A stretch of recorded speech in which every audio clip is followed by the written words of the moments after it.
Hello everybody and welcome to the Lore and Dota 2 League Preseason 21 Mini. The first of two now, but this is the one I'm going to call that.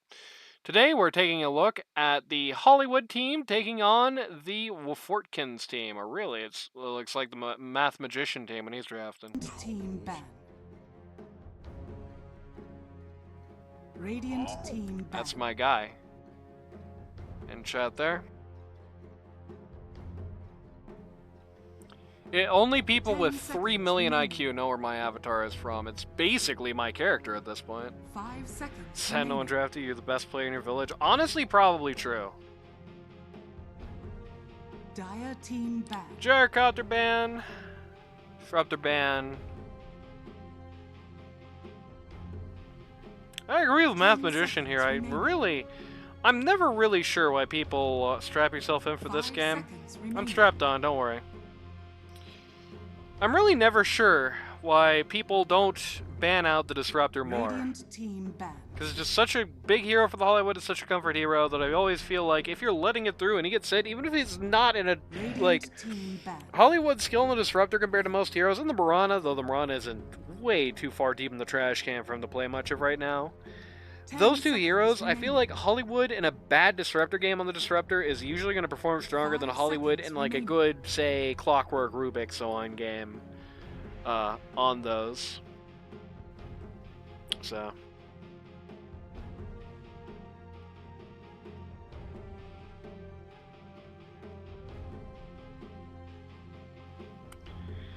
Yeah, it's a very beyond the utility of the hero, and I think it's one of those heroes where even when Disruptor is really bad, it still has something. Like even in the worst Disruptor patch, it's not like they rip the W key off your keyboard, right? The glimpse is still really annoying and is not something that every hero can easily deal with.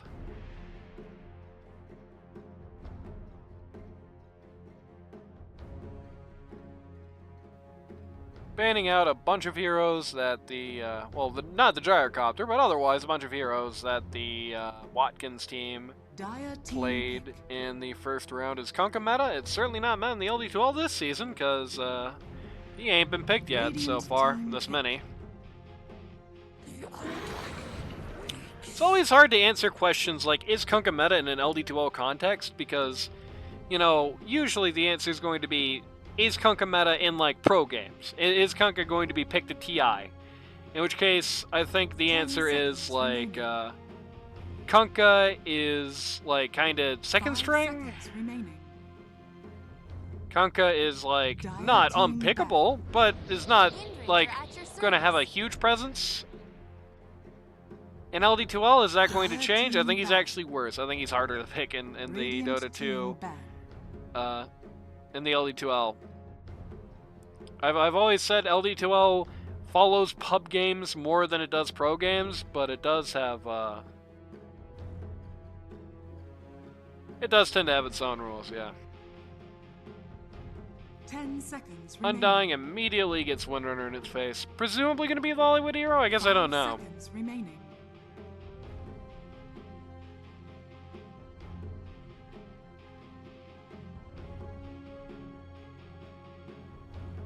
Everybody saw me fumbling behind chat to try to close the emo window.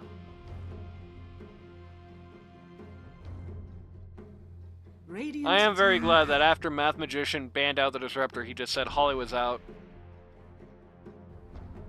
Fucked up if true. Oh, Wraith King is an interesting one. I've not seen him picked yet. I mean, I literally haven't seen him get picked up. He might have been picked up in one of the games that somebody did not request, that nobody requested, but we have not seen the Wraith King yet in this tournament so far. Like personally, with my own two eyes. Dire team pick. Guess it stands to reason if you see a Drow Ranger ban on the other side. I do think it's a totally reasonable thing to say, okay, maybe that's going to be. I think that's still a bad matchup statistically, but I still think in a coordinated game, it's a bit nasty. 10 seconds remaining. Where is me, Zeus? You can't say it like that. That's how the Irish would say it, Alara. Those guys are from somewhere else. Windrunner Axe. It is interesting, as I said before, to see the Axe pick still pretty frequently. I feel like the chances of the Watkins team sniping the Axe from you are kind of low. Not zero, but kind of low. I feel like you could absolutely just pick something else here and wait for a good reason to pick Axe. Because I think that's really where Axe is, at least in the LD2L. It's like, if you have one good reason, that's enough you need to pick Axe. If you can absolutely have a game, though, where you have an Axe and no reason to use it to pick it at all, and that always feels bad. Centaur is himself not, like, in some ways this isn't awesome against the Axe, like the BKB piercing stun, obviously. You trample as fast as you want, you're never running out of that, but somebody that the Axe is never really going to beat in the call. I mean, he's going to do more damage, but is not going to kill in the call, unless he's already very messed up. Can very quickly summon a defense effort on whoever is caught. I also don't really like the Axe into the Undying. In part because Axe actually suffers a lot under the Tombstone. He can't really deal with it and doesn't like those guys scratching at his ankles. And later on in the game, if you don't catch the Undying, you get a VIP in that call. Undying can say, nope, you didn't do that at all. So it is kind of an awkward one. I am Shadow Shaman. I mean, the Axe is good as Shadow Shaman in the way it's good into any support, but it's like, not a good enough reason that your Axe balls against the support unless it's going to solo win the game, and I don't think Shadow Shaman's doing that. 10 seconds remaining. Yeah, the reserve time used in this tournament so far has been pretty random. I'm guessing it's a mini, so only 3 weeks long as opposed to the usual 10. And I'm guessing a lot of it is just like teams aren't really that used to each other. Silencer. They don't know the vibe yet. They don't immediately have ideas when they see things happen, like you get later in the LD2L season. So sometimes you do have a situation where it's like you don't really know enough about your team to say, you know, what you're going to be picking out. So sometimes it does come about a bit of a random time. I like the Silencer here. I feel like this team definitely needs more CC, but that's ain't bad. Like, they need more CC from here. I would be happy if these guys had a pause one that had at least one stun on him, like a Sven or something. I have the Axe Call as well.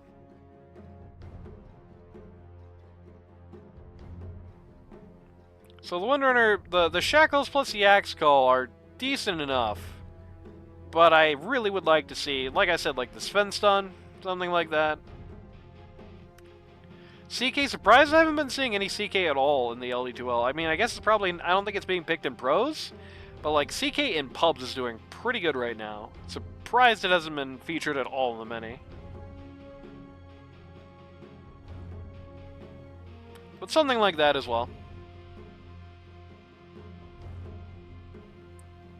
It doesn't need to be a super lot, especially since both Windrunner and Silencer can very easily build up Rod of Atos, but that ain't it. We're still in need.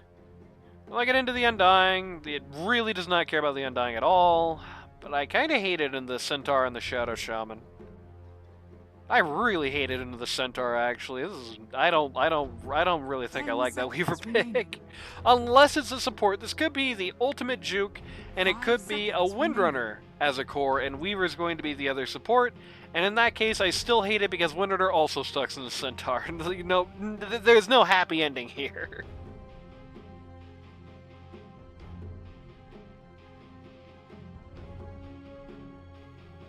It's good into the Undying. That's the good news. I like it into the Undying. Doesn't care about that at all. He's not great into the Shadow Shaman, but you can get the BKB. The BKB here in this game rather than the Lincolns is absolutely fine. There's nothing that you aren't going to be able to block with it. That's the good news. And hey, I don't hate it against the Prophet. But I despise it against the Centaur Warrunner, and I don't like the Windrunner either.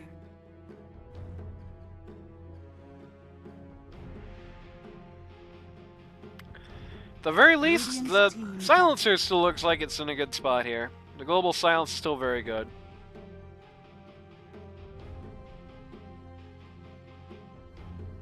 Could be Windrunner P1. Yeah, I know, that's what I was talking about. Like, if Windrunner is the pause 1 instead of the Weaver, I still hate it into the Centaur. It's pretty much just as bad. 10 Just seconds remaining. my pause 1 being literally Radiant unable to kill the team pause back. 3 ever is not a good situation.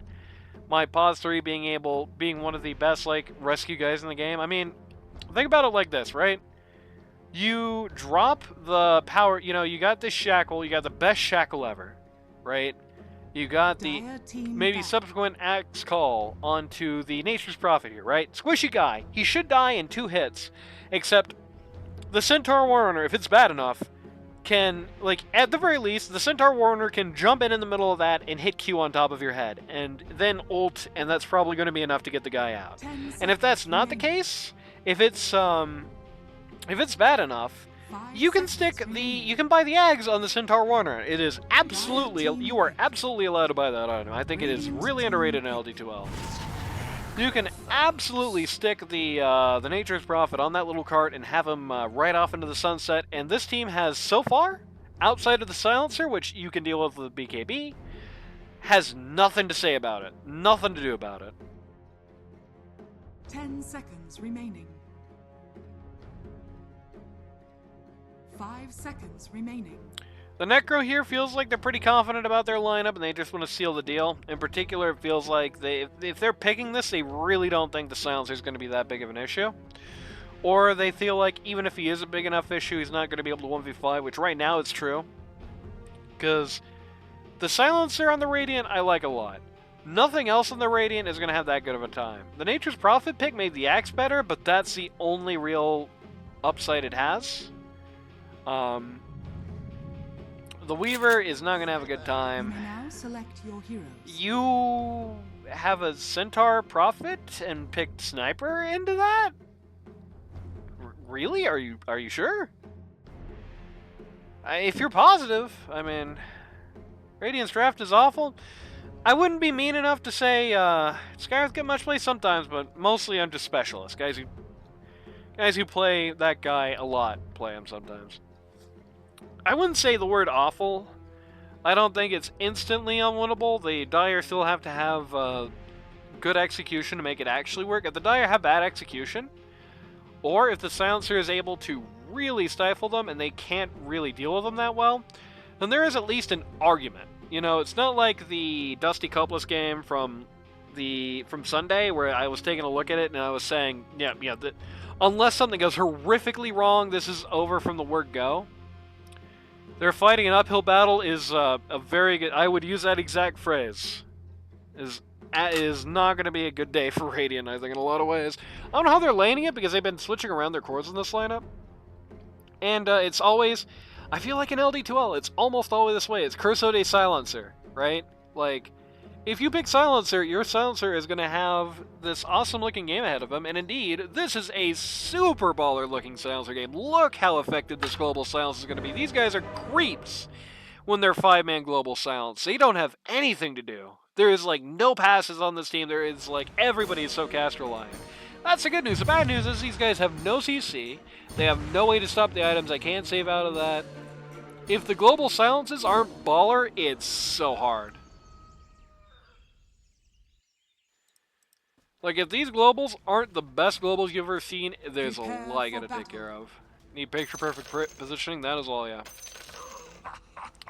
I think the timing's gonna be big. Gotta hope for the Windrunner Snowball. I think this guy might be their mid, maybe, potentially, possibly. So, better chance there from the other lanes. I still... For there to be as Windrunner Snowball, you would have to not have this guy, though. The Centaur is just like... This guy is really the Achilles heel of the Radiant lineup. It feels like they never really gave a satisfactory answer to this guy.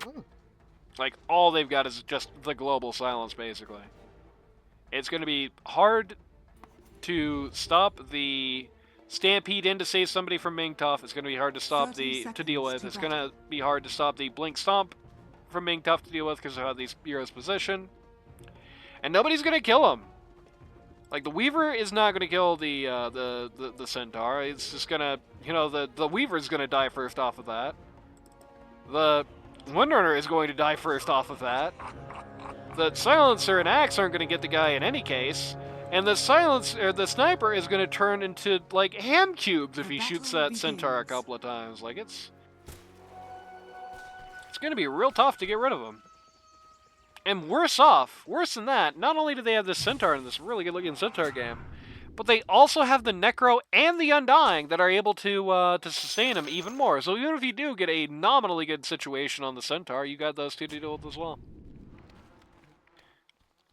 I mean, Necro is mid, obviously not going to go like a healing-based build, but like, you know, Necro's going to heal you just by the sheer process of existing. So either way, okay, this is how they're going to go. It is going to be Weaver P1, which I'm not a big fan of here.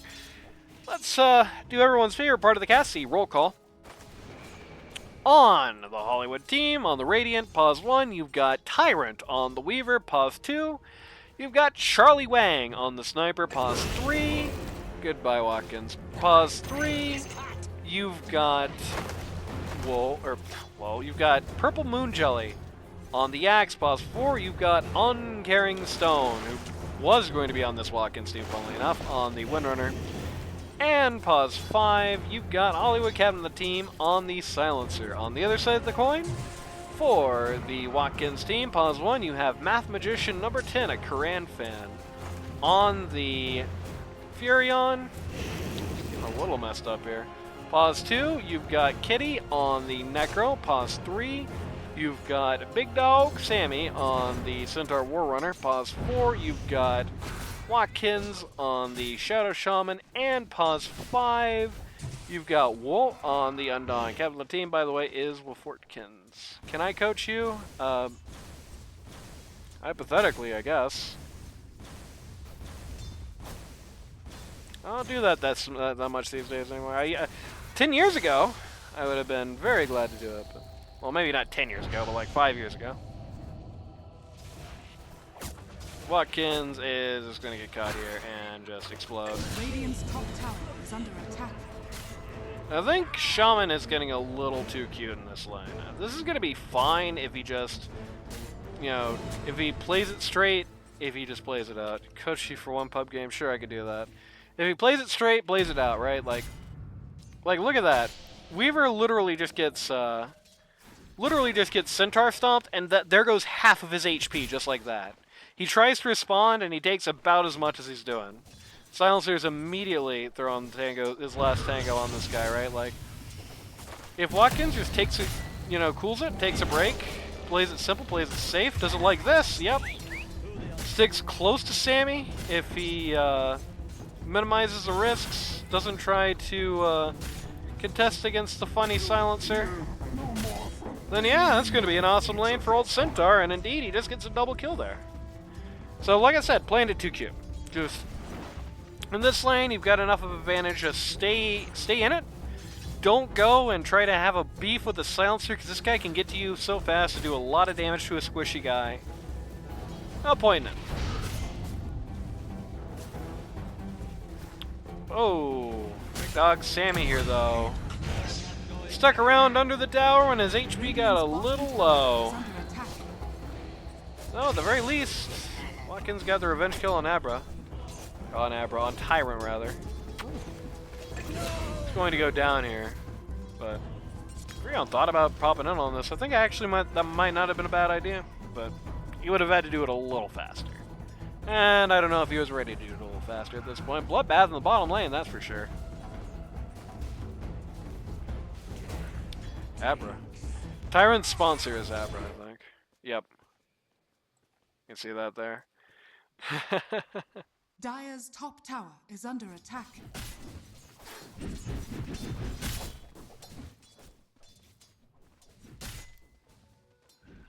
Yeah, as I was saying, he's our coach. If you can't do it, you're a loach. But what do you mean he's our coach? Your coach was playing on another team? Or like maybe he's yours and Tyrant's coach, which would make sense, I guess. Seen the Invoker lately? Saw one a couple of games ago, didn't win. Saw Leaf on a P4 Invoker, actually. He was really annoying, and he gave them a very hard time. And okay, that's what I figured. He's very annoying. He gave them a very hard time.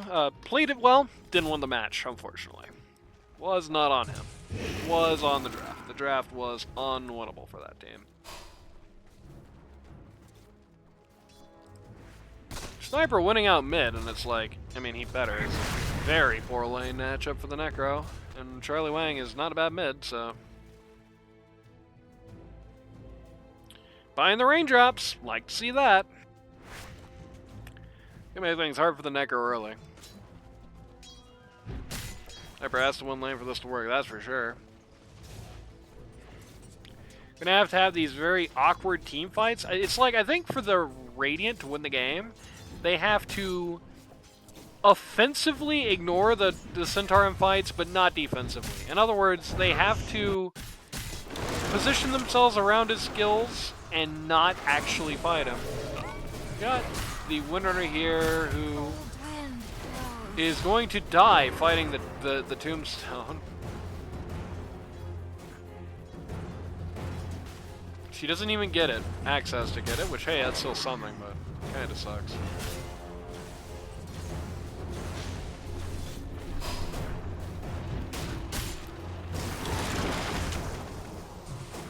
Yeah, I mean, that's what I mean. They have to respect the Stampede and the Hoof Stomp, but they can't kill him.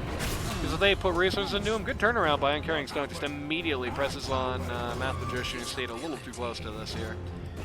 If you go on the Centaur in the fights, you're just gonna, like, get yourself shredded.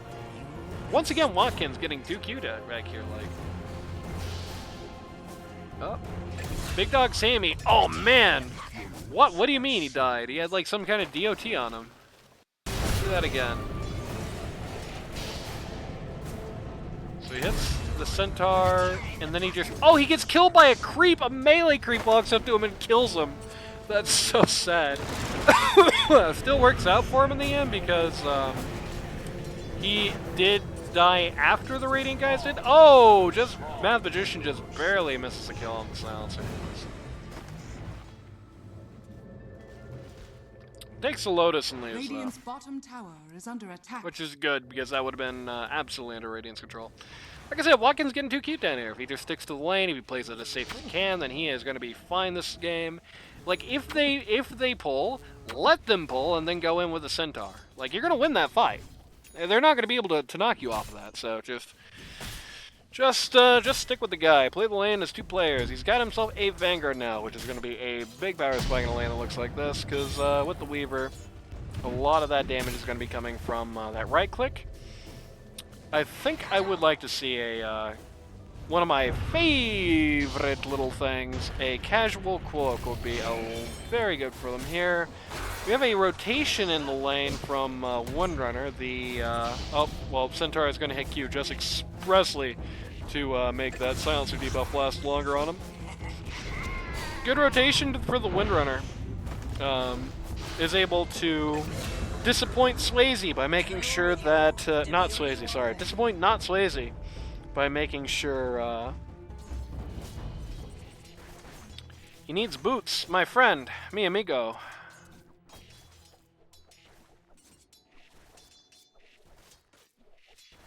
Bad news.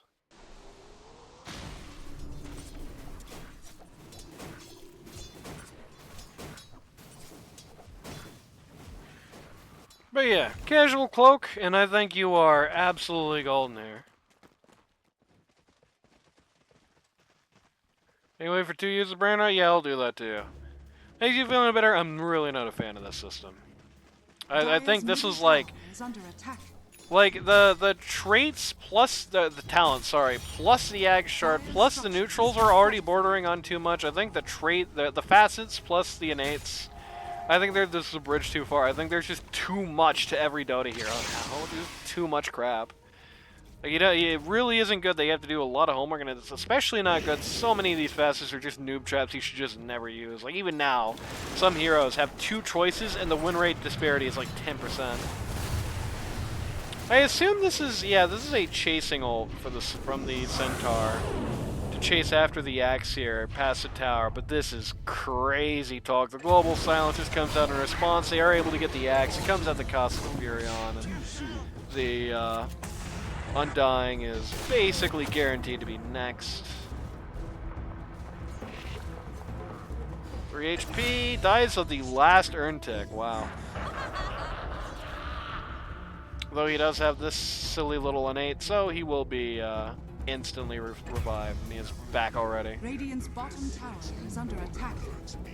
Radiant's courier. Dive on the Hollywood here at bot. You can hear the Twin Gate just was used, so there are a lot of people in looking for this very low centaur. And just barely he's going to go down while Axe is able to chop his friend, the Shadow Shaman.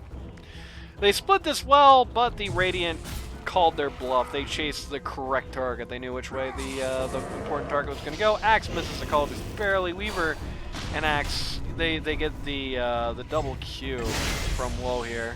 Though he might have been a little over-ambitious of doing that. Axe is going to get another chop. Necro is going to come in to try and clean up here, but he's so very slow that he can't really get any word and edgewise for a while. Gets the scythe on the Axe, though, when the rest of his team shows up. So that's good. Raindrops in the inventory there. Good timing on him. If it wasn't for that, Necro would have been a really scary situation. Instead, Necro gets a free scythe. That's the power of the raindrops, baby. And by the way, for the record, if old Big Dog Sammy doesn't want to build the casual cloak in this lane, I would very much like to see those. I think the blade mail's a little early. Like, you can delay him a little. Gonna get hit by all the skills. Undying is just kind of here. Global Silence, 1v1 between Furion and the Windrunner in the top lane. I can tell you how that one's going. It's not well. The Centaur ult, it's not really getting the job done. The Centaur ult is able to guarantee the kill on the... wow, that's some ballsy sentry placement. Doesn't really work out. Oh yeah, I'm a big proponent of casual cloak. I think especially after the many cloak buffs that they did when they took Hooded Defiance out. I think people do not, people still see it as this little item that doesn't do that much. I was even advocating for it before, though, to be honest, but I think people see it as this little item that doesn't do much, but it does quite a bit. The Centaur and the Shadow Shaman going in deep here. Axe with the Culling Blade just barely, which there's that. Going in very deep, too deep in fact, as they run into 4 and go down in the 2v4.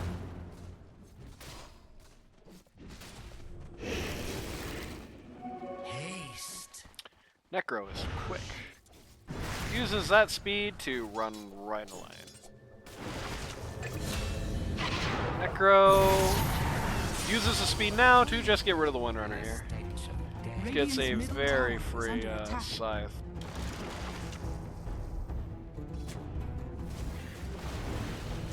One notable thing is that the Furion thus far has not really been able to pair drop in on people. Has not really been able to use his global teleport to do anything of particular note. Like, look at this. There are 4 guys who are diving the Centaur Warrior here. It's working out, which is a little crazy to see right now. Dire's bottom tower is under attack. Feels almost like the Dire is somehow not seeing it coming to some degree. Like what is this? You know there's 4 guys here. This is a good pop. Guy is above cap for the LD2L, by the way. Bit of an odd strategy. I think he was thinking other people might have been about to TP in, which, I mean, honestly, I think that if the Necro couldn't have because the TP was on cooldown, but if Necro was able to also TP in on that, I guess that's kind of the downside. I'm sure Will probably did that, thinking that there was about to be a teleport in with him from the Necro, and there was going to be a global from the Furion to follow that up, except Necro, TP on cooldown, and Necro has no voice, so Necro couldn't say that. This is a strong start for Radiant. Chuck went for Ags instantly? That's okay. Interesting. I don't think that's what I would have done this game, but you do you, Chuck. Wants to bully the Necro, I guess. I suppose it makes sense in that front. Yeah. They are looking at they're looking hard at the Necro here. They are going to be able to get him. The Centaur ult not able to get the job done. They actually saved the Ags there for after the job's done. Furion comes in to try and get something out of this, but too little too late. The Radiant is already retreated. They've made their hit. They're going home. Furion sees Axe hitting the tower, says, ooh, free beef jerky, and then Weaver comes out of the fog. Wow, that's not good. Furion is not looking awesome so far. Is 1-4-3, so technically even KDA, but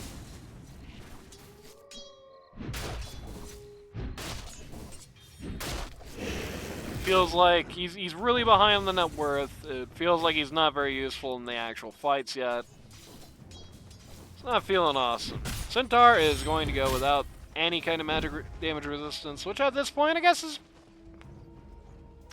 yeah, I guess that's fine. Physical damage is going to be 75% of what you're going to be worried about this game.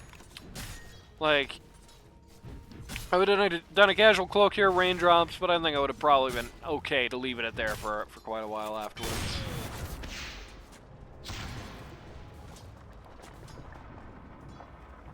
Centaur is just going to look like this forever, I guess.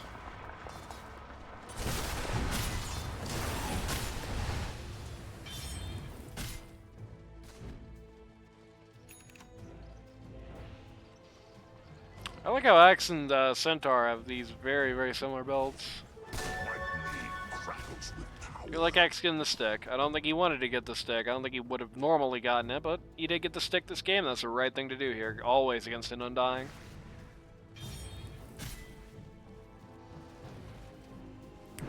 We're trouble. All the right places. They're about to walk in on the Necro, who is real close to this Talisman of Evasions. This will be a horrible time to get caught. Oh no, did get it. Did get the Talisman. The last creep fell at the perfect time. So that Radiance is going to be coming out. 16-minute Radiance on the Necro. For as bad as the lane was, isn't too bad. Radiant's bottom tower is under attack. Centaur is still allegedly stunned. Radiant are scanning. And yep, really closer to 17 minutes, I guess, but Weaver Diffie, Global Silence. This is a scary time for that Necro to be globaled. Almost gets out with the TP, not quite. Radiant's middle tower is under attack.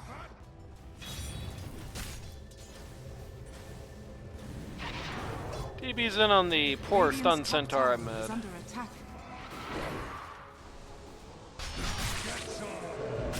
Great, the mutual blade mail.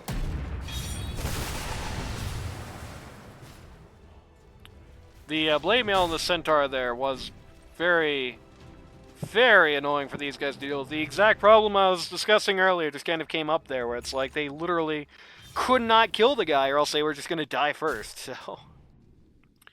And yeah, you do have the Diffie on the Weaver. That's some old school Weaver right there. I think I'm fine with it this game, and Disperser would be very nice to have. And all these guys are very cast dependent, so having mana burn. It's not going to be bad. The stats work well with Weaver. Don't think it's a bad option here.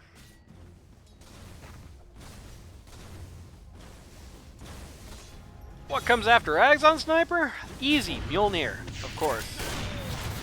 Centaur is still stunned, allegedly.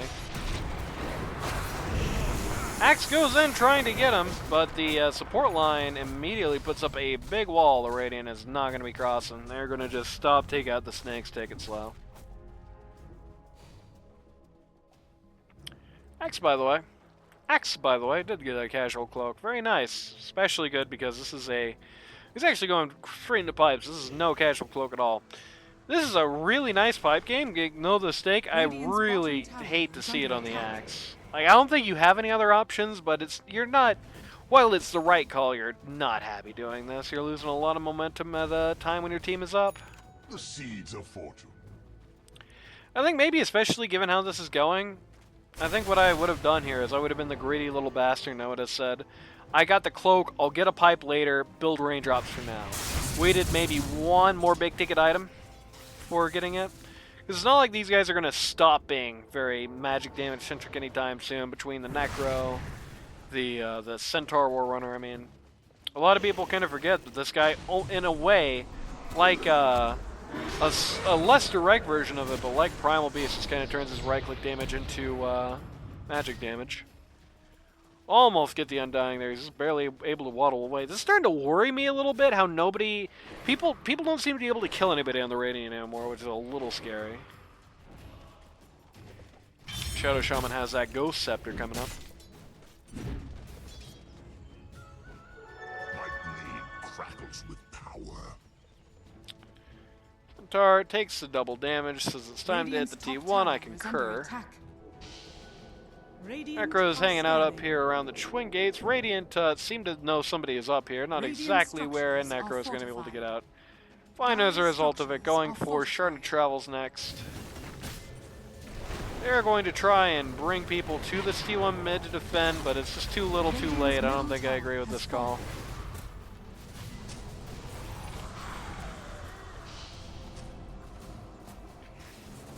They're at the very least going to get the toy as a support sleeve behind.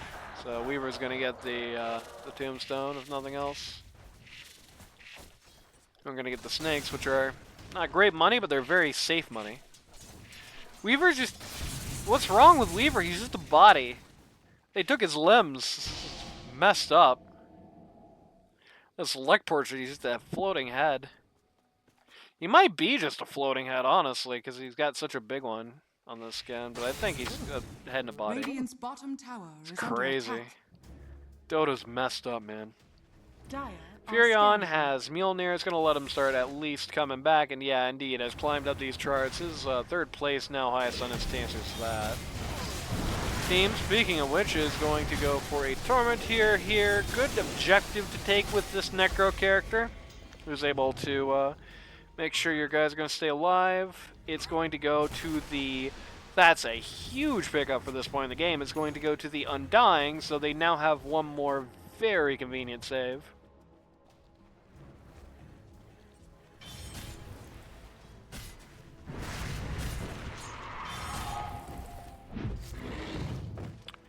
Shard is out on the Necro.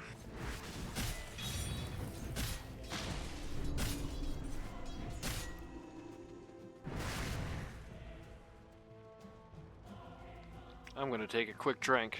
Everybody, turn your eyes Radiant's away. top tower is under attack.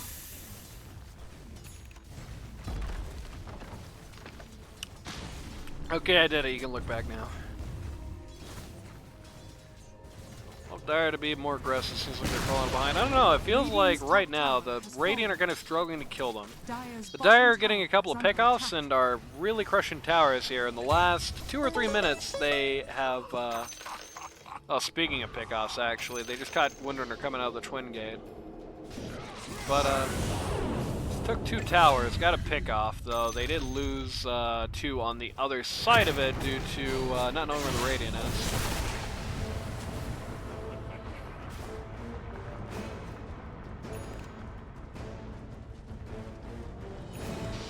Radiant's middle tower is under attack. XD. Talk about instant karma, true, yeah. I will say, I do feel like they maybe should have suspected that a little bit more. Dire's Like, top tower if is she's under coming attack. through the Twin Gate for no reason when you know the Tormentor isn't alive and you know that your cores are on the map enough that, like, the Radiant is not guessing you're in the GG jungle, Radiant's I bottom think you should tower is probably under be guessing attack. that Windrunner's meeting up with the team. They may be close. Get some.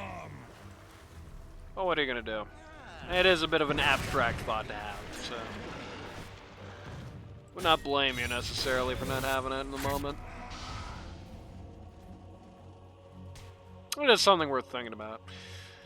Ken Tower is going for the Crimson Guard this game. I really like that. It is very annoying for the Weaver, very annoying for the Windrunner. It's going to put the clock pretty far back on the Sniper, who to this point has not really gone for Dire's right-click middle items. tower is under attack. He's gotten himself a Mjolnir. It's not going to stop the Mjolnir damage. That's some bad news. But you can build items for that too, and it's going to basically pluck up his right clicks for a very long time, like the actual right-click damage of it.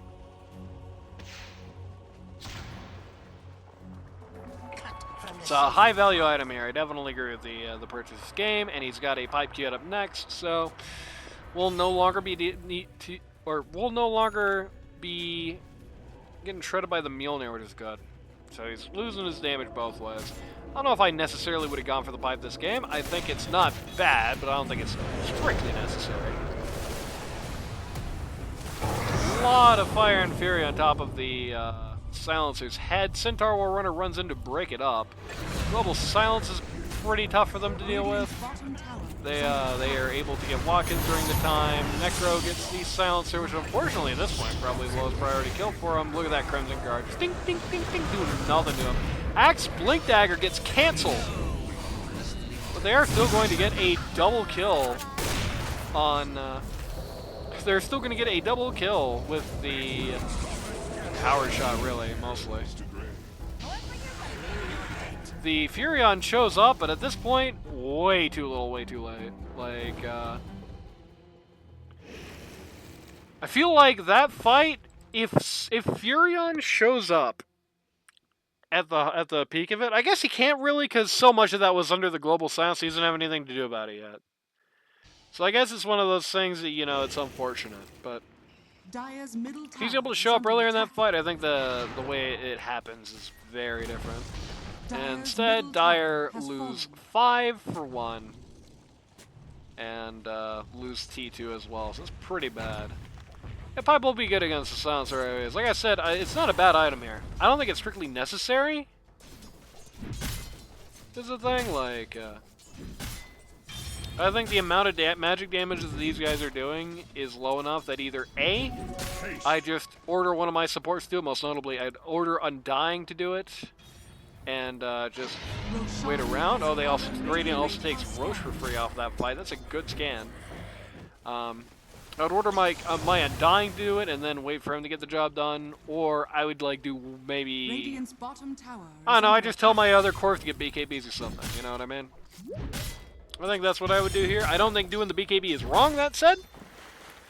Not doing the BKB. I don't think doing the pipe is wrong here, that being said. But I do feel like you do have better options, and if you're going to do it, I'd rather have this guy carrying it. Radiant are scanning.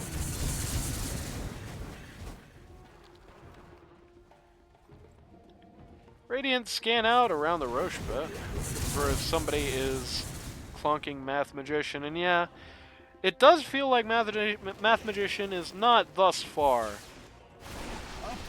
I will be fair enough to say I do think part of that is I think the Radiant are playing well around it. Like, I think the Radiant are not really leaving these great opportunities for the Furion to push in. They're not like pushing weak stragglers on the lane. They're sticking together close enough in fights that he can't just kind of drop in and start picking people, right? I think the Radiant... Oh, and they found him down here. Just killed him instantly. Global Silence to help out this go on the Axe and Undying, but doesn't really do much. Not a great Global Silence. That's good for the Dire for a while. I think the Radiant have been playing well around the Furion, that said. Like, I don't think it's all Math Magician's fault. I definitely do think that said, there are some opportunities he can be taken, and I do think he has been sticking his neck in a few times when he shouldn't have. Like, the fight around the Roche pit, he probably shouldn't have been in it at all if he was going to show up that late. Because, you know, at this point, at least I hope you know, they're not going to split up, right? Like, they're... Oh. Undying walks uphill and then gets toasted by the Weaver.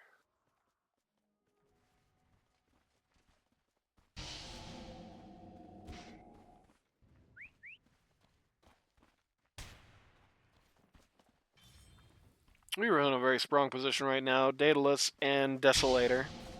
And he's got the Maelstrom as well. So many of these, like, so many items that build up into things. No complete ones, but many unfinished ones. Weaver's pretty big. The Sniper's pretty big.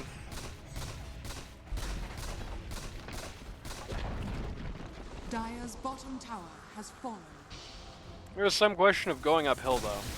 So you're about to have to answer. At the very least, they have a Aegis on Sniper, which is the right guy to have it on, so it's that. Dire's structures are fortified.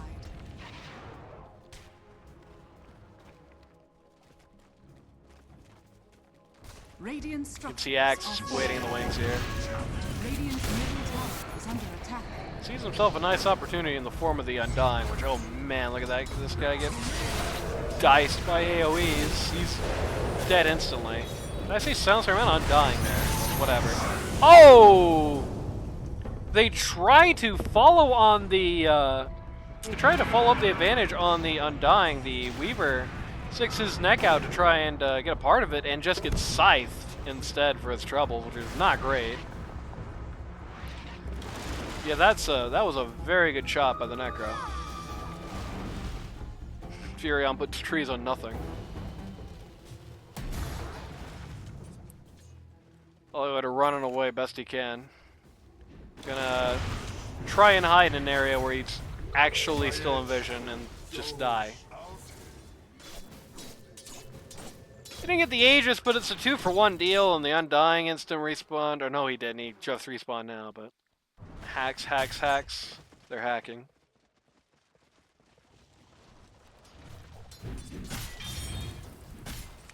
Centaur's actually saving for buy at this point, but presumably. But he does actually have enough to really get started on the pipe. There's that. Honestly, I'd rather sell the magic wand than the bracers for it, I think. Kitty has collected this mysterious casual plate mail, which is building up for some reason. I assume for Lotus Orb or something, I guess? She's not actually got anything cute that does anything with it. She just wanted a plate mail. The rare casual plate mail. Aegis is expiring on the sniper. With the guys from the push-up bot only now just coming back up, they really had no ability to actually use that Aegis, which is unfortunate for them. Necro goes for the most casual scythe in the world on the Windrunner. Does not actually get the job done. Tries to TP out. Almost makes it, but not quite. Windrunner, speaking of which, out of there with 40 HP. Radiant's bottom tower has fallen. Once again, just 4 guys on the Radiant jumping on 1 guy on the Dire who does not feel like they saw it coming at all. Radiant deciding, well, if we couldn't go uphill with Aegis, maybe we could go uphill with no Aegis. Centaur gets the immediate stomp out on the Weaver. Global Silence comes out, but the reprisal is a little rough because it's, you know, play mail Centaur. Still, they may very well get this tower here. Undying walks up, almost gets himself called here. Does get himself called here. Beats himself to death on the back of Axe's play mail. Centaur is in looking for this Weaver. Centaur is very desperately looking for this guy. Does find him, but finds a little too much. Interesting trees there from the Furion is going to make sure the Silencer goes down here.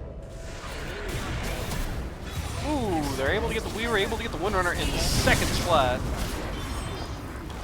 I like this play from Watkins, just immediately just on the sniper in the back line. It's about to pay pretty heavy dividends because Kitty is back at this point. Furion is in, Sniper immediately just uses that Hurricane Harbor Pike. It's to no avail. Goodbye, Sniper. 4 for 2 trade! I think this time the Sniper didn't, or the Undying did. No, he still didn't. He still did respond at a normal time because this isn't on cooldown, but 4 for 2, that's a 3.5k gold swing. Uphill is not going well for Radiant, that is true. Things have been kind of awkward. It's been the target priority who they've been looking for. They were right to give it a shot at the very least when the Necro was down, but when they were going uphill, the Centaur was just the wrong person to try and drop the ball on. I think that it would have been better. And by the way, just casual clip the Furion, who makes a kind of crazy choice to be going bot right about now, but. Radiant are scanning.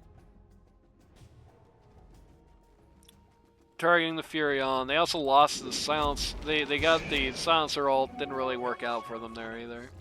It's a big part of their game plan. Necro has the Ags. They're looking at Necro here. Centaur ult is going to put a stop to that because this hero is really annoying for this team. And then it looked like he was TPing just back to Fountain there from 3 steps out of the Fountain for a second, but no. Not what's going on. He has actually decided against building the pipe, is building a heart instead. I guess that's fine.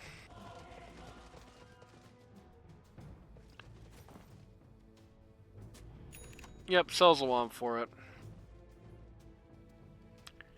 Also has himself a shard. I think he picked that up. I don't think these guys have done a second Tormentor. I don't think anybody has. Going for a very quick Ags next. I like the Ags this game, but I don't think I'd build it this early. I think at the very least I'd wait to see how the... okay, that is a very unnecessary global silence. They may pay for that one soon. Centaur kind of playing partisan war in the back line here, but I think they might smell it a little bit. They're backing off very quickly. Axe buys himself a Crimson. I like that a lot less on this team than I do on the other one. This team, more pipe themed. Big Dog Sammy says, fuck. See, I can say it, Sammy. It's fine. I mean, I limit myself to 1 per stream, but you can say it.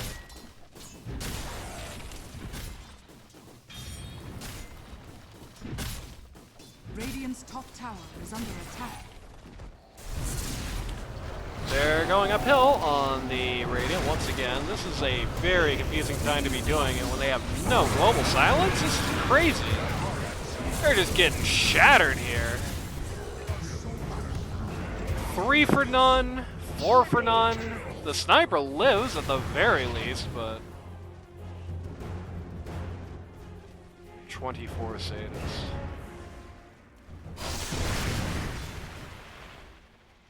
That's not true in any way. Regeneration. Radiant fumbling the bag. I mean, it was a tough ask anyway. I feel like, you know, eventually, no matter what happens, the draft efficiency in this case is going to catch up to them. Because it's like they couldn't roll out early game enough. Like like as well as it was going. You know, it wasn't the massacre it should have been. The net worth advantage never got over, like, that's not even 10k. I know, it's a little over 10k, it's like 12k, and it was that for, like, less than a minute. It's already gone by, like, 32, 33. It was going to be, and it's a hard ass to do it. They have a decent siege uphill team, but, like, Chuck bought Ags first, so they didn't have a decent uphill team. It was basically just waiting until the Dire started doing fights properly, and they've started doing fights properly.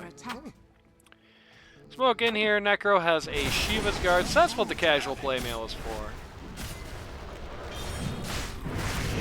The Dire do something that I always advocate for on the LD2L cast, and nobody ever does, which is they just smoke at a Roche. They do get scanned for it, but it's quite late at this point anyway.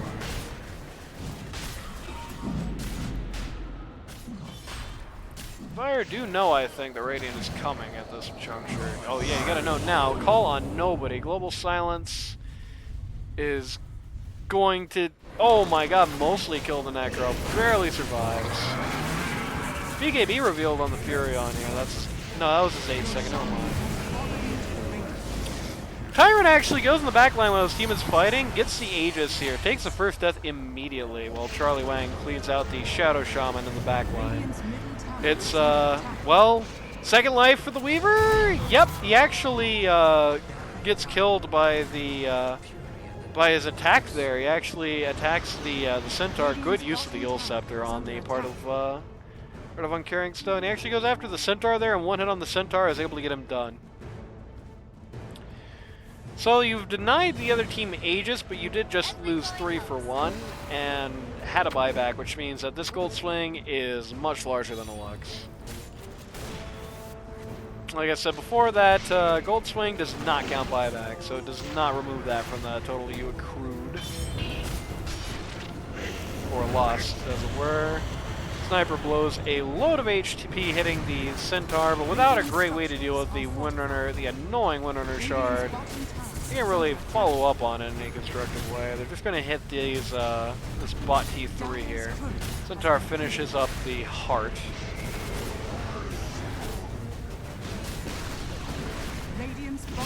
Sniper was inspired by Weaver and how he's building. He's getting the same stuff plus Ags basically.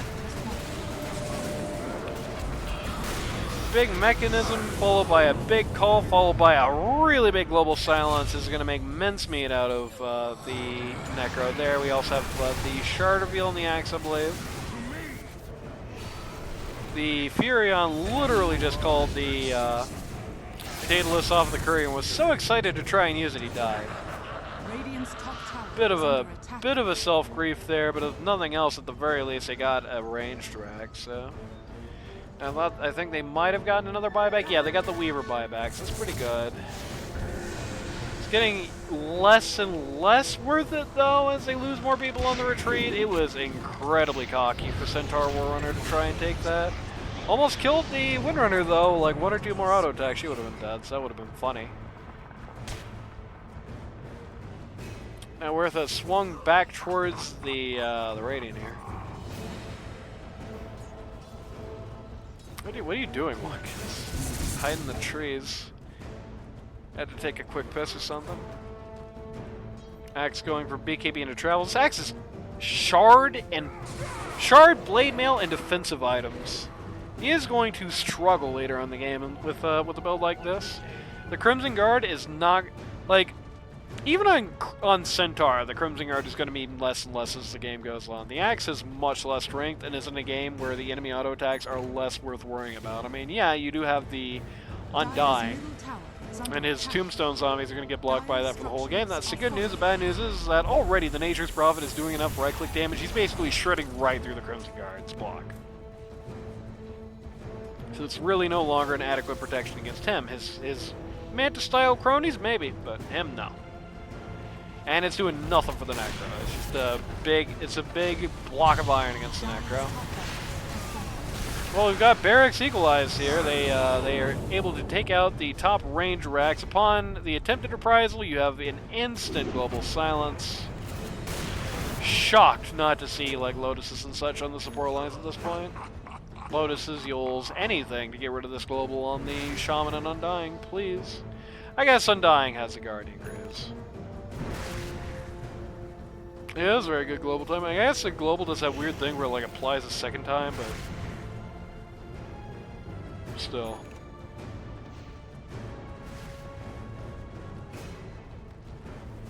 Illusion. Go. Radiant is really putting the gas on their farming. They're caught up to their dire counterparts at this point. I think Networthly didn't give it away, though it is notable, I think, that a lot of the Dyers, you know, well, no. I guess the Dire actually is the one in benefit right now because the Shaman is disproportionately poorer than everybody else. By about 1,000 gold, so that's actually somewhat equalizing. They're doing a smoke gank here. They really don't want this stupid Windrunner. Silencer ain't a bad guy to get, though. Actually, now with the Silencer next, or the Sniper next to him, they're gonna actually, yeah, they're just ignoring the Sniper, or Silencer going for the Sniper, they get both.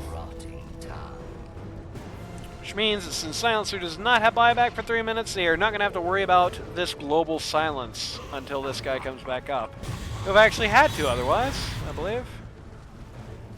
Yeah, he absolutely could have bought back if he was not died back right now, so that's a very big couple of picks. The Sniper is going to be able to buy back, but he probably doesn't want to do that at this point. Like, you're going to have to, mind you, but getting yourself put behind here, not what you want to have happen. Radiant kind of probe him for, looking for an excuse to buy him back, and they do find it, trying to save this axe ruthlessly. Gonna stand at T4s and shoot at the attackers. Gonna tell them to dance. They're going to get one range rack, and it looks like that's about that.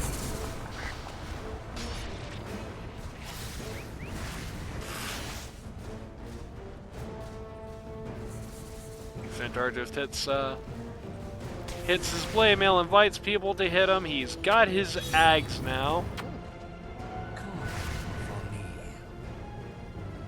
And, again, well, I don't necessarily agree with it. I don't think it's a bad option in any capacity here. Is going to let him throw, in particular, this very squishy Broccoli Man into the card, which will give him some power play time. I think you were talking earlier about Furion suffering late game. I think actually, courtesy of that, it might be a little bit of a different story. If he's able to get like a couple of seconds where he's able to fire on Radiant guys and the reverse is not true, then it might help him effectively scale out there. Weaver actually has got a Daedalus, so he's going to be doing real right-click damage now, and indeed, as predicted, did get the Disperser in the end. Sniper going for a Satanic. Centaur going for a Wind Waker next. Okay, I don't agree with that one at all.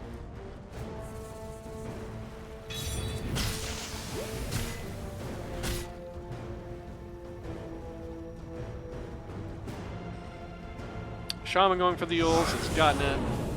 Have a Global Silence here for the Furion. And, he is going to actually die. He's going to get his legs hacked off from under him by the Weaver here.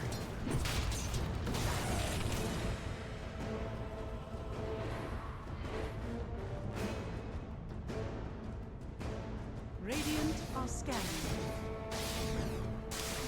Radiant scan out the wrong spot. I thought Weaver was going to go to top Rags to force some TBs back, but nope.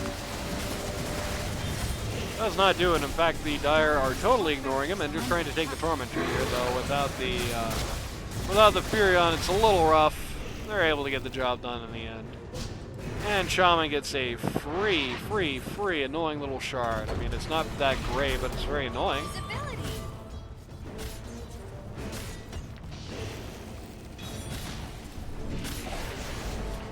Oh wow, Weaver actually just sneaks in to snake the kill. That's pretty sad.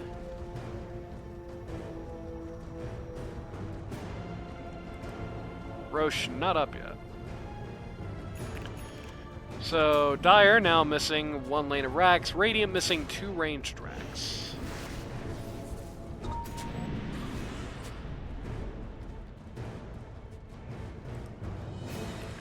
Axe looking for a play here. He doesn't have his Crimson Guard in. This is an awkward time for that.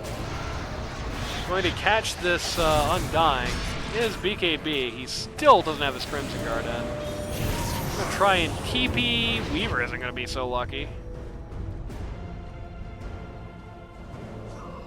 That was sad in a way, that not having the Crimson Guard in your inventory there for that fight on the axe is brutal. Had to teleport away just immediately for that. Didn't have a hope in hell of saving the Weaver, who has died back, but it's been so long since he actually died that he can actually just buy back again and have a comically long respawn timer next time he goes down.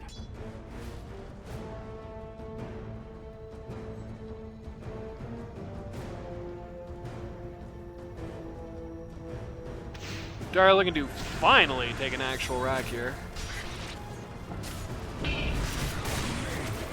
Axe is in, says to me. They do a big number on this Necro here. The Centaur wants to put the Necro in the cart, but the Necro is not having it. That Centaur will be a noble sacrifice. And so will his Undying. The Furion is in this really awkward position. Radiant's bottom barracks are under attack. Is able to get out. Centaur actually bought.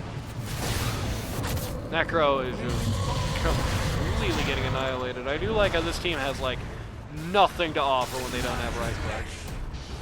Centaur is in trying to fix this. It's a bad time to go in though. Just jumps in just as the Necro doesn't make it. He does actually have backup. Furion actually just gets picked by top by all the people who just TP back, which is really awkward. That was one hell of a fight. Overall, it's 4 for 1. That's a 6k gold swing. And Centaur's Pookie has fled.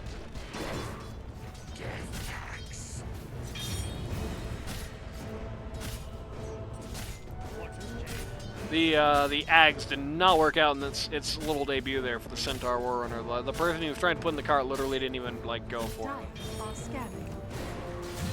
Dire successfully scan out the Roche Pit without the Necro or the Furion. I don't think there's much of a hope in this game.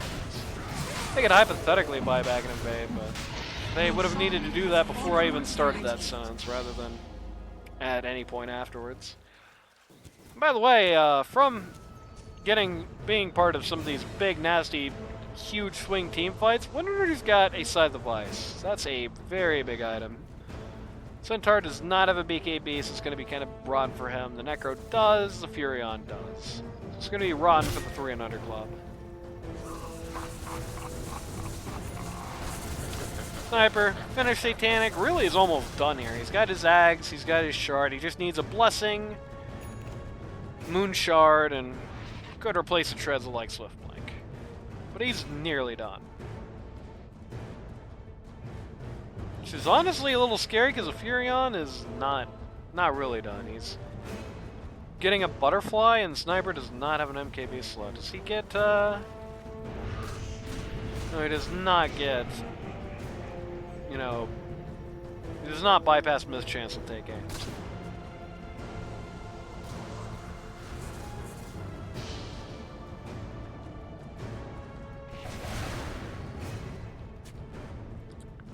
Does not get any True Strike. That is exactly the term that I brain farted trying to think.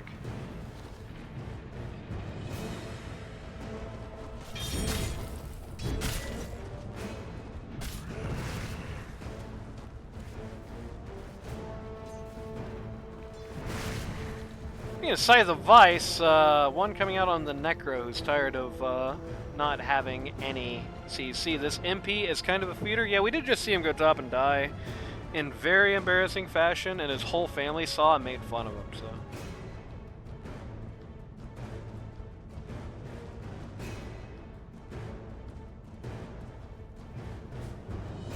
Shout outs to Math Magician for joining us.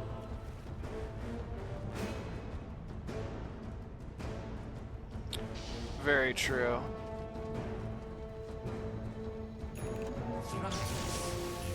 Shaman in a bit of danger here, probably more than he realizes. Okay, no, he realizes about the full extent of it. Gets out of town, finds this very large little river camps. Sniped. They looked at their phones, Math Magician. People have those, you know. Centaur thinks twice about the Wind Waker and gets a second Shiva's Guard instead, which is an interesting decision.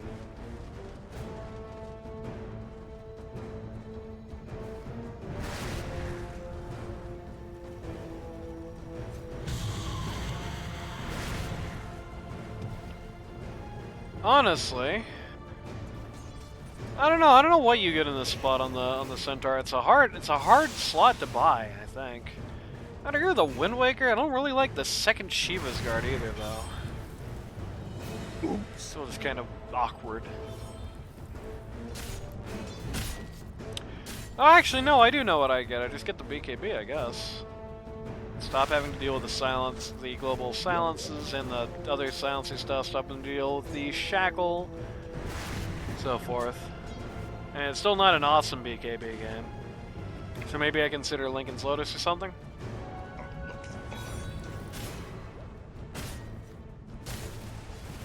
And I built this before I consider any of that stuff, though. Strength Link coming up.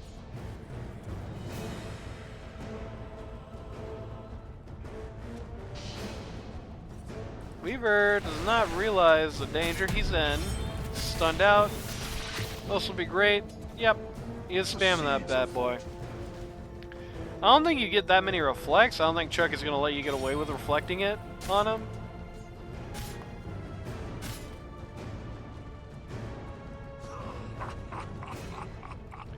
Being able to get rid of, like, one big thing, for example, this bad boy has been really nasty for the Dire this game. So Lotus Orb would be good for that. Again, good for the Shackle, good for making it so that Sniper can't drop the headshot on people. And I guess now you also have the Scythe of Ice. You have the Silencer stuff. Yeah, I think I would do Lotus a scam. really like it more than the Wind Waker because I don't know. I don't feel like not taking damage is a problem. Now a nice little save, but I feel like the degree of the degree of saving. I don't know. I'd rather have people on the ground. You have so many ways to make him tanky. You have so many ways to make him strong. Just give him that nice reflect. Shiva's on Radiant would have been huge. Yeah. Yeah, I mentioned I wasn't a big fan of the Crimson Guard on the Axior. I like it a lot on the Centaur, but it's just kind of the wrong fit on the Axior. And that would have been I think, a much nicer pickup than the Crimson here, the Shiva's Guard. Global Silence here, they're looking for the Furion. Furion is just going to TP. And walk through all this stuff. Okay, well, Radiant is, like, priming for an uphill after they use Global Silence. Okay, no, this time they are getting out of town. That's good.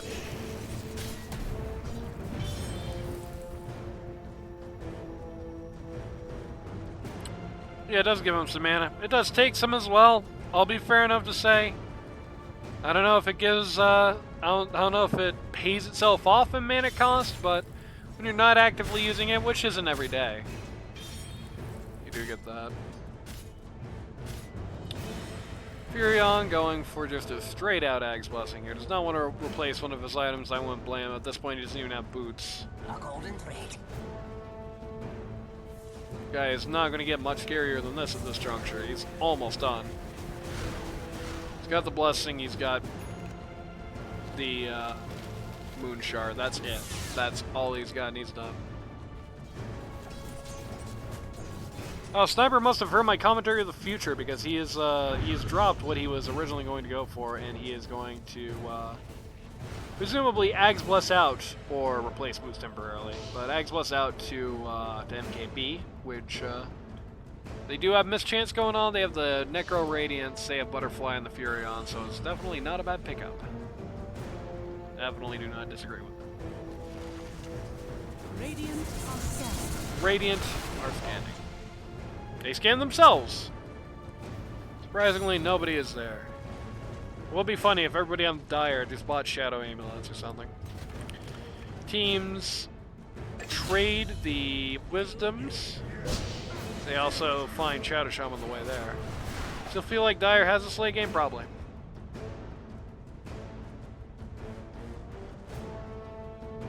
Pull roots and run.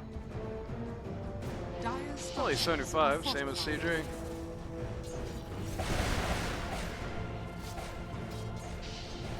I said that a very long time ago. It may be time to hit F5. Because your Twitch stream falls out of sync. But yeah, it's not like a huge cost, don't get me wrong, but like, I don't think it increases your pool by 75, for example. By 75 mana, I mean. Its regen isn't like crazy. I guess it's very easy to tell. Oh, the regen on it is nothing, so it's just 5 ent. That's all he gets from it.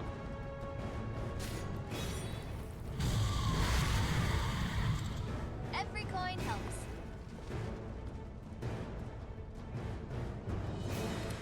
Weird time for Dire to be thinking about making an uphill push here. They are. Necro wants to see it happen. Necro also pretty close to done. Also just needs a blessing. Obviously, Moon Shard is not going to be that useful on the Necro for some strange reason. Radiant's top barracks are under attack. Radiant's Furion rats out top ranged and is going to subsequently die for it. Going to BKB TP. Barely made it. Woo!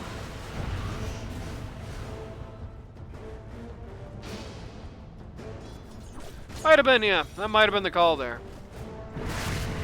Present it bot lane, get everyone down there, then let the Furion hit the top range, and he got it. That's good. Shaman looking the Roche pit? Not quite. In fact, Roche took his sweet time to spawn, took literally as long as he could. And there he is now. MKB up on the sniper. That has a potential to change the next fight if they don't acknowledge what's going on here. I like this, the Centaur locking his Ag's Blessing until he actually has something to, you know, put there. Global Silence is able to insta-give. By the way, those are fresher Global Silence. He's able to insta-give the Undying. Radiant's top barracks are under attack. Once again, okay, this is like really not the guy. I mean, it's great you got him, but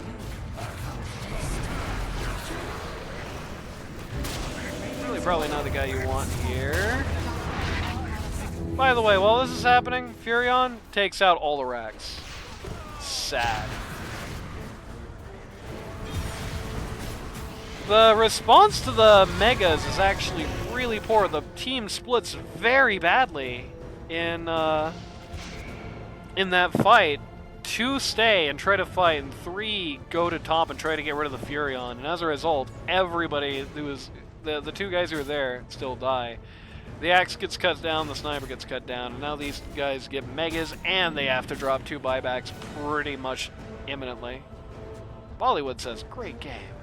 Kishi kishi meow meow, kishi kishi meow meow meow.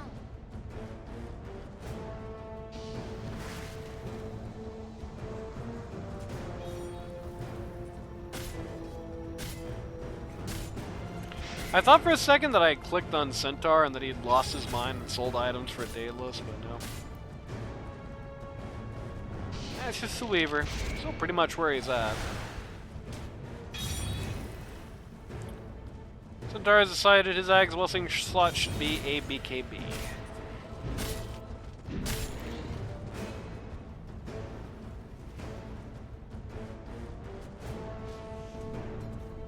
Which isn't bad. Where did Radiant place the banner? They didn't, that's the answer. Sniper buyback at the very start of this fight. That's a very ambitious very ambitious sight on the Weaver. It is going to work out. 3 buys on the Radiant. Furion gets hammered. The Centaur throws the Necro onto the back of the cart, and everybody is just like, what do I do about this? One of the nice things about an item being underrated is that nobody knows what the hell to do. They actually have only just now placed the banner. They placed it around their T4s. Dire is actually buying back now and coming in, trying to make this decisive. Radiant's middle tower has fallen. After a very necro-low, Radiant's they are middle able tower to get has the fallen. T4 here. Radiant's instance is under attack. Sniper under a lot of fire here. That Centaur is doing a lot of damage. Looking for the Furion, they actually do get him. The Undying falls like in seconds to follow. This is the killing fields, baby. But look at this. What a sad way for this game to go down. Sniper is standing in Fountain, and he's getting killed by the Centaur Blade Mail. Tries to ignore the rest of the team to get the Necro. The Centaur kindly informs him that I have shards, so I actually do damage, but thank you for inquiring. And we're going home.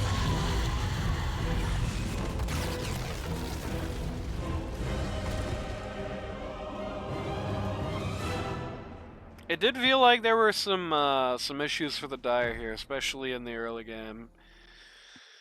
Some weird tactical decisions, some weird builds. Not that the Radiant didn't have their own share of weird builds, like the Ag's First Sniper. First 1 hour of the many, I hope the last might be. I've not been going long thus far. I think the way Dota is right now, at least at this MMR, I don't think it's that easy to go like forever, but